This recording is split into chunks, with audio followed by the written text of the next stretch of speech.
Pianos, harps and strings are all instruments that are commonly used in hip hop and many of its subgenres. I'm Era from EraTheProducer.com, and in this video we're going to be taking a look at some contact libraries that put a unique twist on these instruments.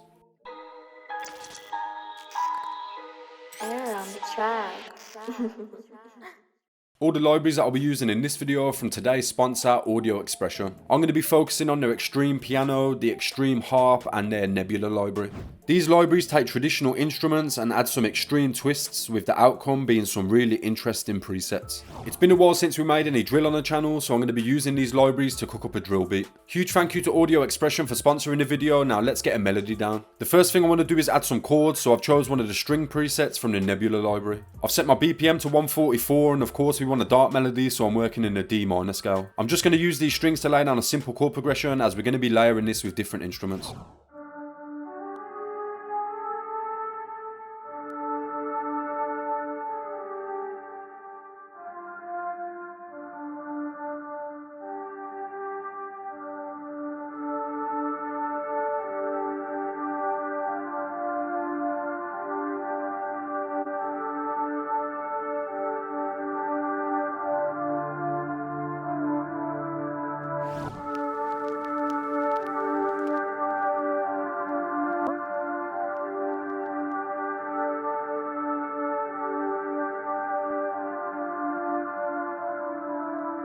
So now that I've got some chords down, I'm going to be using the Xtreme harp to add a bit more of a rhythmic pattern on top.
Next, I want to introduce some low frequencies, so I'm going to be using the Xtreme piano to add some bass notes.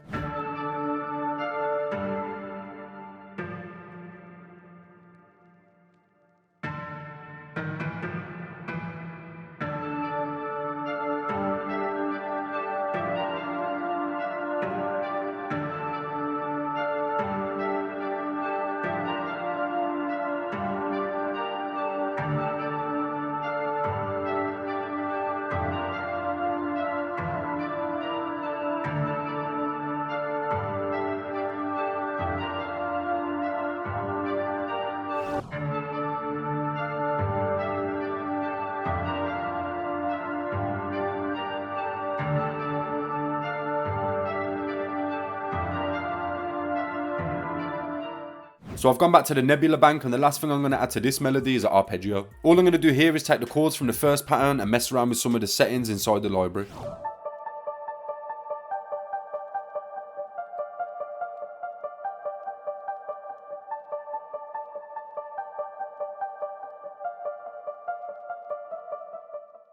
I think that's everything I want to add to the melody for now, so I'm going to go ahead and start adding some drums.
So there are all the core elements I want to add to this beat. Now I'm just going to go ahead and start mixing and arranging it. When I'm mixing my beats, I first like to take the sliders for all of my instruments and bring them down. I then set the level of each instrument one by one in order of importance. In genres like drill and trap, you almost always want to be leveling your kick and 808 first. These will usually be the center stage of your track and will often be the loudest, so it's a good place to start. I don't really like using numbers when mixing, but I always have my kick set to around -6, and then I can level all of the other instruments off it. Once the volume of my kick is set, I can then reintroduce the 808 and level it properly. By default, my FL Studio template's got shaper box on the 808 with the kick already sidechained to it. What I can then do is use the sidechain feature with the volume shaper to create a ducking effect. You'll notice that when I hit play, the waveform from the kick is going to be shown in shaper box, and this is a good indication of where you should draw your curve. So I'm going to go ahead and level the 808, and then I can fine tune those shaper box settings afterwards.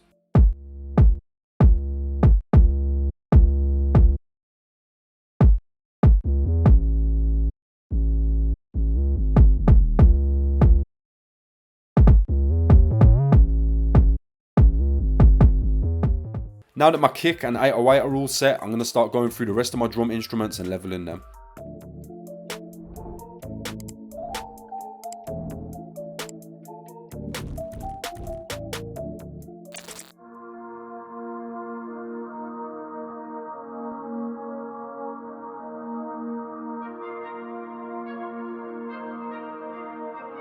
Error on the track.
And yeah, that is going to bring us to the end of the video. It's been a minute since I made a drill beat, so let me know how you think it came out in the comments. If you like the sound of any of the libraries that I used in today's video, then there'll be links to all of them in the video description. And once again, huge thank you to Audio Expression for sponsoring the video. If you'd like to get access to this session, as well as all of the other FLPs from my videos, then you need to be a member of my Patreon. I'll also leave links to that in the description too. If you enjoyed this video, or if you learned anything new from it, then make sure to hit the like button before you leave. And if you're new to the channel, then do me a favor and hit that subscribe button too. Big shout out to anybody that's still here at the end of the video. I've been Era, thanks for watching, and I'll hopefully catch you all in the next one.